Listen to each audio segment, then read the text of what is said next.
Hello there, and welcome to my 21, 22, 23 weeks pregnancy update. I'm currently 23 weeks and 5 or 6 days pregnant. I'm not sure because they've moved my estimated due date just by 1 day forward, which means I'm never quite sure I am now. But I'm 6 months pregnant, which I had to look up today. So I've been a bit slack in reporting back from moving from 5 months to 6 months pregnant, and I apologise for that. It's just been super busy and lots of travel and seeing people, and I just fell behind. But so what have I been up to? So for 21 weeks, my mum came down and we went to the baby show. And in the 10 minutes I had before I did pick up today, I quickly, not very expertly, did a baby show haul of all the products that I've had in bags around our flat to get out and show you. So that's in my vlog or further down on YouTube if you're watching on YouTube. And it says the baby show haul. And it's got all the products that we kind of bought there and my gifted there, which was really rather exciting. Really enjoyed going to the baby show with my mum. Then what else happened in 21 weeks? I can't remember now. I think I was continuing having morning sickness, which continued in 23 weeks. And yeah, I'm still having morning sickness. I did wonder actually if sometimes, because I have to take aspirin every day. Actually, I haven't taken it today. I must take that actually. Sometimes I think if I drink it too fast, that makes me sick. But I'm sick generally anyway. So that's just how it goes. I think and people keep saying to me, "Oh, I've never known anyone be sick this far in their pregnancy. I thought it stopped." No, still sick. But doing my best to kind of cope with that. So when I was 22 weeks, I went to my mum's for the week for half term with Ava, which was super lovely because I got to lie in. I didn't have to do any housework or cooking. Some mornings we had breakfast in bed. This is lovely. I went for walks with Ava, shopping with my mum, afternoon tea, that sort of thing. We did also have, if you follow my mum, Sarah Beeson, on Facebook, she did a Facebook Live while I was there from a friend of mine from school, actually, Georgina, who has a business called Tops Play Stafford and Ridgely, where she does classes with parents and their babies. So we did a sort of Facebook Live that was quite long, actually. I think it was about an hour and a half, where my mum answered questions from mums about feeding and weaning and sleep and teething and nappies and all those sorts of products. All those sorts of questions. So that was good to do. Yeah, I forget. It's so funny for me because I'm quite lucky really in that every time I have a question, because my mum is an author and a health visitor, I just ask her, and I never obviously I have worries, but I have almost daily reassurance about what to do, that I'm doing the right thing, and I think that makes such a big difference.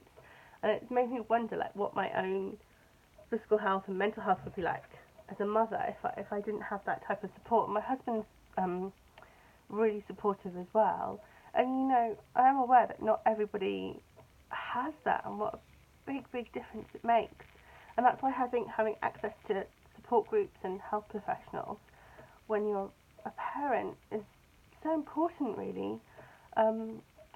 Yeah, it's hard to know. Everybody wants to know that they're doing the right thing, and it's been lovely because my mum ordered my pram while I was at her house, which when it arrived, so Taki put it together, and it was just so lovely. It's such a big moment getting your pram. We went for a silver cross. We had a silver cross with Ava, but it was a much bigger. We had the sleepover, which is quite a big pram with a really big chassis. You can get so much shopping in there. But we didn't have a car when we had Ava, so it wasn't such a big deal having such a big pram. As now we do have a car. We have a hybrid, a Yaris hybrid, and it doesn't fit in the boot, that pram. And my mum also said she thought it had a lot of wear and tear. So I'm going to keep that at my mum's house. And then we've bought another Silver Cross, which is a Wayfarer, which is really lovely. I'm really excited about having a new baby. It's such a lovely purchase, and we picked up, lots of baby blankets and looked at baby clothes, and it was very, very sweet. Oh, and I had two lovely friends send me their barely used breast pumps. One's a Tommy Shippy and one's a Mandela. So, and I've also got a pump that was in a goodie bag at the baby show, which I'll check out. And I think I'm getting a hacker pump as well for the early days. So it'll be really good to actually experiment with those sort of different breast pumps and see what works. So when the baby comes, I'll definitely do a review on that for what works for me, really. But I mean, it's different for everybody. So yeah, so it was really lovely being at my mum's. I drove back with Ava, and then we had a day. Well, she had an inset day on the Monday, so we just spent the day together. We had lunch, we went to the Science Museum, we walked a lot, and then she's been back at school this week. But as you can see, glittering behind me are pumpkins, because it was Halloween yesterday, and that was really good fun. We love Halloween. We went trick-or-treating, trick-or-treating for hours. And at Kensington is particularly amazing for Halloween. I think because we have so many American families and people from all over the world, and they make a really big effort, and it's a lot of fun on the streets, trick-or-treating. We got home quite late. We had, a really, really good time. I think about 2.5 hours into it, my belly did go a bit tight, and the baby dropped quite low into my pelvis, and that was I had to do a little bit of waddling, but most of the time it was fine, and I walk a lot anyway.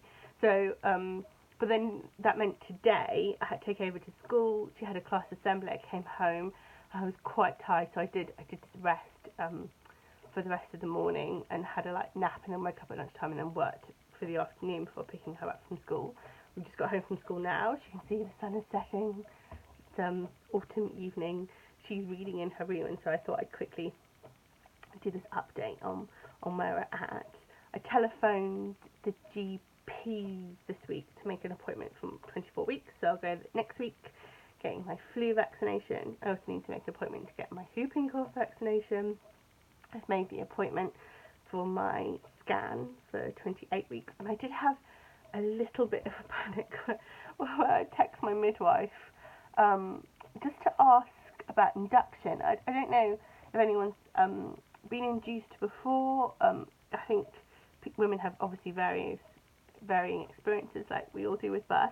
But there's been quite a lot of stuff on the news this week about induction and why it happens so commonly. Is it cheaper? Does it help the hospitals manage their workloads a bit more? So I was induced with Ava, and I was told I was going to be induced on my 30th birthday when Ava was 38 weeks pregnant. So I was going to have to come in a week later and be induced at 39 weeks because Ava was on the small side, which meant I had a very long labour with Ava. It was 44 hours from the first contraction to delivery. And actually delivery was fine and first stage was fine, but the contractions were very, very intense, and I didn't dilate very easily, and they were very close together. They were 2 minutes together all the way through first stage, with basically what felt like no time together after second stage labour. And you get, I think I coped with it quite well. We had a good outcome, but I think I'd rather, if I can, not go through that again, just because I'm very keen to be in the active birth centre, to have my named midwife who I know, if possible. I'd really like to use a birthing pool. I think also I've been reading Ina May Gaskin's Guide to Childbirth, and it just made me feel like, I've already done this once before. I know what to expect. I know you can't control it. I know every labour is different. But just thinking about, what I would prefer, so I can manage the best that I can possibly manage. And I would like to try and do it with minimal intervention if I can. It's different for everybody. So I texted the midwife and just sort of said, what is the issue around induction? Will it be again that people start talking about it really early? What's the policy at the hospital, and she said the policy is 41 weeks plus 5 days, which I was quite relieved about. So unless there's an issue, so I'll just try and put that out of my mind now. It was really good she did lots of reassuring texts actually, and that felt really nice to kind of know. I think when stuff is in the news, it does bring you to the forefront of your mind, and you can't help but worry a little bit. I mean, tomorrow or Sunday or however you look at it, I'm going to be 24 weeks pregnant. I think that'll be quite a big milestone, because that's when medical professionals actually call your baby a baby, and it kind of moves from being a fetus that if you had any issues they would try and intervene and help you, whereas up until that point you're kind of on your own a little bit. So I think that'll be nice to kind of move into that phase. What else is happening? I think. Sorry, it's been so busy, and my mind, honestly, it's been on shopping quite a lot, which is which is awful, really. But it's quite fun doing the baby shopping, and it's nice to be further on and feel like you can kind of get stuff and prepare and think about stuff, and yeah. And the baby's really active, feeling like lots of kicks and movements, and she responds the most to Ava. Whenever Ava chats to her, she immediately responds. I can feel it, which is so lovely. So yeah, I've rambled on a lot now. I'll try and remember what's going on when I write up the blog. But I hope you're having a good few weeks, and if you're not, just hang in there. We all have massive ups and downs, don't we? It's really tricky. Like, I'm just trying to be as reasonable and kind to myself as possible, like in resting. I do get to the point sometimes, when you're just like, I need to sit down now, or I need to eat now, or I'm going to cry. And then if I do that straight away, I'm fine. I think if I ignore it, then you're into trouble. And I suppose it's a bit like that when you have a new baby, like you get these cues where you're like, oh, I need to do this now, or it's all going to go a bit wrong. I suppose it's just learning to listen to yourself and be good and try and put aside other people's expectations. I don't really like to let people down, so that's always a thing for me, that I'm always trying to juggle like different people's kind of like wants and needs. But one of the things I suppose when I had Ava is, like, even though I still tried to be a good friend and that sort of thing, you kind of do have to put your family first for a little bit and do what's right for your baby. And that's, I suppose, how I have to think about it. It's like, it's not just about me, it's what's best for the baby and what gives her what she needs. So hopefully I'll be catching up again at the end of next week at 24 weeks. I won't have a massive 3-week lapse. Apologies for that. Have a lovely week. Bye. And happy Halloween.